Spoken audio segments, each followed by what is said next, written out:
I hope everybody has a wonderful Valentine's. That was maybe the corniest joke I've ever used on this show, but it's for a shout out to our boy Von Miller. Hello, how are you? I didn't get it at first. Wonderful? I like What'd you it. think I I like was saying? I have no idea. I thought it was a music thing. No, I just didn't get it. It's terrible. It is TexAgs Rewind here, presented by T-Mobile. They want to remind you guys to visit T-Mobile.com/across America to learn more how you can get value and coverage through T-Mobile. Mike Lucas was with us. Favorite love song ever? Go. Favorite love song ever? Because it was Valentine's, we're doing love songs on the show. Yeah, I've been single for a while, so it's tough. Then these love songs should mean a lot to you because you're probably thinking about it. Those of us in love don't have to sing them. Love songs are always about breaking up. Come back to me at the end of Rewind. All Can right. we rewind to this question a little bit? We'll rewind it. Mine was End of the Road, which is, I think, about breaking up. I've never actually thought of the lyrics of it, but from Boyz II Men. And that was a little before your time, but you knew the song. Yeah. All right. We heard that two songs ago. Yeah, we did hear it. So on the show today, we did talk about the Super Bowl with our buddy Olsen Buchanan. You won some money, right? I did. $338. Not bad for an unemployed dude. There you go. It's opening week this week for the Aggie baseball team. Coach Schlossnagle joined us here, and we had Ronnie with us to chit-chat a little baseball with him around Aggieland with Richard Zane, and Buzz was on the show. It's been a tough couple of weeks, longer than a couple of weeks for the Aggie men's basketball team. We tag-teamed that interview and got some good insight there from Buzz Williams. Good morning to you, Dalton Hughes. Good morning. Yeah, Olin was right on the Super Bowl. It was all about the pass rush, and good to see Vaughn a part of it. He was a big part of it. Huge part of it. I mean, he could have been your MVP. Could have been. He was in the mix. I know he was probably third on the list, probably, right? The only disappointment I had with Vaughn was when he had that first sack. If it had been 4 more yards, it would have been a safety. And if it had been a safety, Irma would have won the squares. Oh, is that right? Yeah, she had like 0 and 8. Now, Ties Charles Haley for the most sacks in Super Bowl history. Did it in 2 games. Your boy Charles did it in 5, I believe is what the number was. Different day in football, but very proud of what Vaughn did out there. Let's go to the news and social center. Oh, man, how about that game last night, though? Just the Cincinnati Bengals coming in. I don't think anybody expected them to kind of, be there in the Super Bowl. Zach Taylor was on the hot seat coming in. Joe Burrow, catastrophic leg injury. And they go in there and they lose by 3 points to the team that I think kind of went all in to win that Super Bowl. They did go all in. Look, I'm very happy for Bobby Brown, very happy for Von Miller, for sure. I actually like Sean McVay. I'm not happy. I felt bad he hurt himself, but I'm not happy for OBJ, who was a big part of that. Obviously, that first touchdown that Tomas Romo did predict, and he's going to brag about it later. But I just don't like whiners that get their fairy tale, and he whined his way out of Cleveland, and he won and gets himself a championship. That I don't love, but I loved it for everybody else. yeah, I thought there'd be more scoring. Now the defense played great. I did think that the pass rush would be the difference, and it was, I think. But I just thought there'd be more scoring with the receivers that the Bengals have, and I didn't know. I got to be honest, I didn't know that the Bengals defense was going to play to that degree, especially against the run. I know they did an excellent job. What did you think of the halftime show? Well, I got to admit that that's not my Cup of tea. I'm not going to be a hater on it. There's a lot of haters out there. I'm not going to be a hater. People seem to like it, so that's fine. I personally went to the bathroom, got some food. It was on. I wasn't paying attention. And I think it all depends on what you grow up. Like, I grew up listening to a lot of the music that we heard at the Super Bowl show. I loved it. Jim, take us inside the program. When you made these hires, you were applauded because of the names that you were adding here to this great program. But now that you've worked with them, tell us how it's worked out, how things have gelled with you guys. Yeah, so far it's been amazing. Just like I tell the players, though, you never know until you get punched in the mouth and have to handle that. But Nate Yeski is as elite as you're going to find in amateur baseball or professional baseball. I mean, the guy's turned down 5 major league pitching coach jobs, including the Yankees, and so he's as good as there is in terms of developing pitchers. Michael Early has been super impressive. He's a guy that I didn't know. I knew of, but I didn't know before we hired him, and he brings a lot of, toughness, and he's a younger guy who really connects with the hitters. And, it's important that both the pitchers and the hitters have someone other than the head coach they can go to and spend time with. And he's a tireless worker. The guy lives in the batting cage, and kids really trust him. So he's done a great job. And Nolan Kane, he gets a lot of accolades for his recruiting skill, but he's a really good coach. I mean, his recruiting and his reputation for that kind of overshadows what kind of coach he is. And he's done a good job coaching third base, done a really good job coaching our catchers. We have some catchers, Troy Claunch, certainly a super developed player as a grad transfer, but the other guys behind him are getting better, and that's what we're going to need. It's about constant improvement throughout the course of the season. And but so far, to answer your question, I love our coaching staff. We all got together and watched the Super Bowl last night. And then, Jason Hutchins, Will Fox, and Chuck Fox also bring a boatload of ability to, helping our guys get better, from their perspective in the office. So I'm as happy as I could possibly be with our staff. But it's none of it means anything if you don't perform on the field. So that remains to be seen, but we're excited to get started. Coach, you'll be announcing a starting rotation a little bit later this week, but coming into game week, kind of where's that at? I know I was out there the other night and watched a really impressive performance from Nathan Detmer. I know Ryan Prager has been kind of coming into his own as a freshman, but when will y'all have that settled, and when will y'all announce that this week? Yeah, I think we'll announce it as soon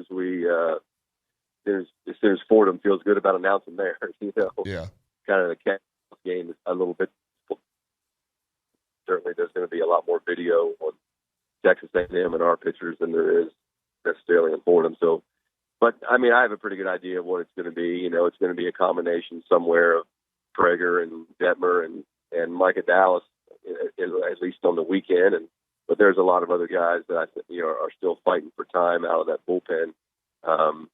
But yeah, Nathan is certainly on a team full of super inexperienced pitchers, especially SEC experience.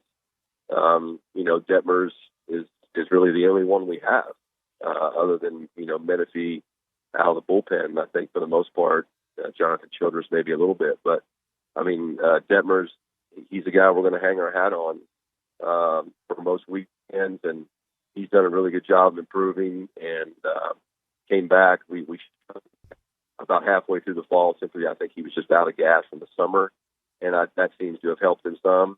And then Micah Dallas, has proven that he can pitch in any role from Texas Tech.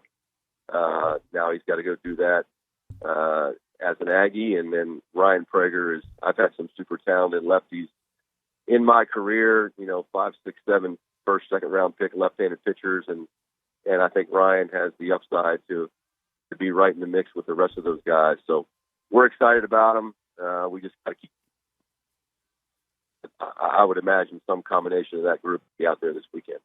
I want to give a shout out to Texas A&M's club hockey team. They won the TCHC, that's the Texas Collegiate Hockey Conference this weekend, beat ETBU in a barn burner 5-4, back-to-back conference championships for Texas A&M ice hockey. Congratulations to them. Congrats. Texas A&M softball, Joe Evans and company beginning the season 5-0, showing in the Aggie Classic, featuring 4 run rules and a 2-0 complete game shutout courtesy of Mackenzie Herzog over Western Kentucky on Saturday. A&M outscored their opponents 40-5. Over 5 games. Is that good? That seems good. Well, that seems okay. That is pretty good. I also want to give a shout out to Shaylee Ackerman. Got her first start in the circle on Sunday. She's a junior, making her first start in the circle. Typically plays the outfield and all over the diamond as well. 5 innings pitched, got the win in that one. Aggie softball will travel to Huntsville on Wednesday. They'll face Sam Houston State. 6:30 start on ESPN+. Number 2, Texas A&M Equestrian on the road this weekend at number 5, Georgia. They tie 9-9, but Texas A&M gets the tiebreaker on the raw score. A&M scored 1,532 points to Georgia's 1,523 points. A 9-point difference gets the Aggies their 7th consecutive victory. They're now 8-1, 4-0 in conference play.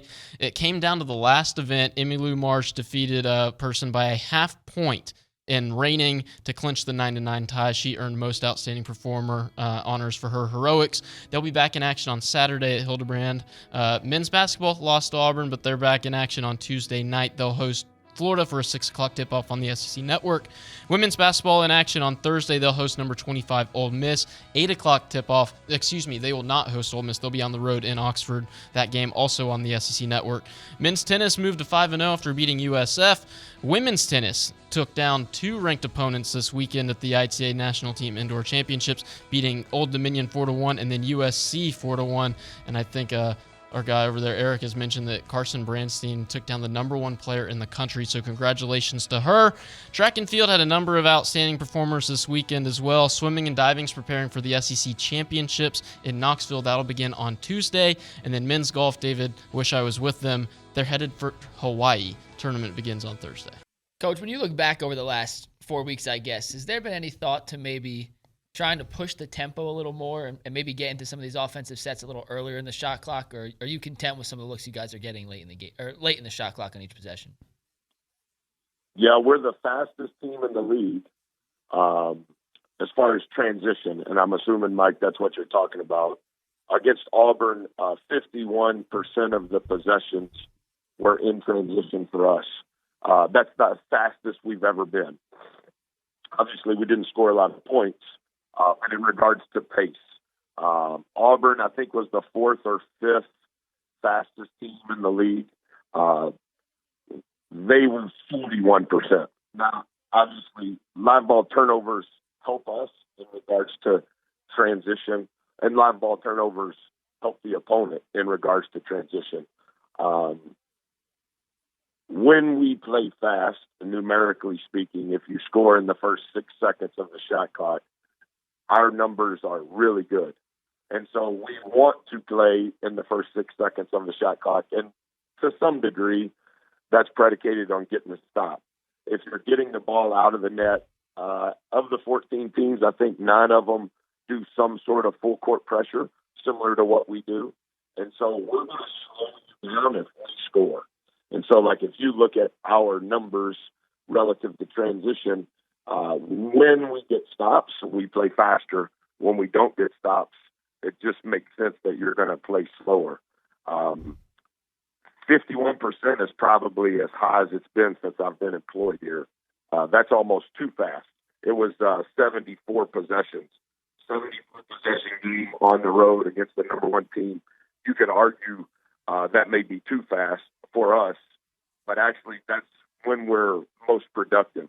Where we struggled last week, and it hasn't been as glaring until the past week, like in the game against Auburn, and this sometimes is in transition, as you know, but we shot 48% of our shots at the rim, which is an elite number that we're able to get to the rim. Is that happening in transition? Is that happening off a ball screen?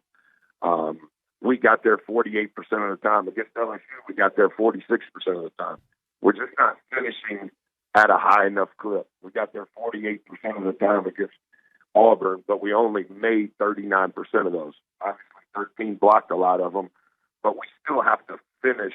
When we get to the rim, we have to finish at a higher rate. Because if you're at the rim, either you're in transition and it's a broken floor, or if it's in the half court, the defense is in rotation, which is probably a portion of how you got to the rim. And so we've done a good job in regards to that. We just need to be able to finish at a higher rate once we get there.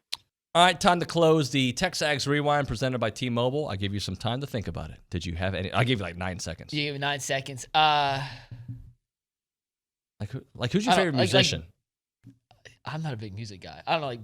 Are you communist? You don't no, like music? I just, you know what? It's weird. I grew up in a family that my dad loves music, my mom loves music, and I just was watching the game in the corner. I don't know, So the NBA theme song on NBC years ago, me, that was your favorite love song. That's romantic. song. Yeah, exactly. Yes, okay. Yeah, I can get down with that. So remind the people what they got to do.